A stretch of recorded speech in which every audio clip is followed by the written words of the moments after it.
आज माझी बहीण आली अंमळनेरहून, म्हणजे भाग्यश्रीची नणंद मोहिनी खाडीलकर.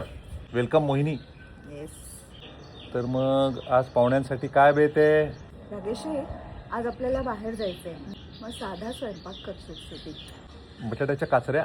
अजून काय करता येईल? तुमचं बायकांचं रोज काय करायचं, सकाळी काय करायचं आणि संध्याकाळी काय करायचं, हे भयंकर त्रासदायकच प्रकरण आहे नाही?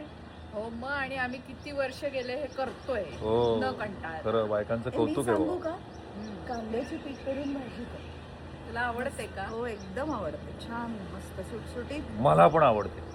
भाकरीशी पण छान लागते. पाहुणीला भाकरी नको नाही का लगेच? नाही नाही, फुलकेच करणार. ओके, तर होऊन जाऊ द्या साधा बेत. पीठ फिरून कांद्याच्या भाजीची रेसिपी करूयात का? नक्की सांगा. मसाला कढी करू? मसाला कढी चालेल. मला तर परवाच रेसिपी पण झाली. हो. It goes well along with that. So enjoy.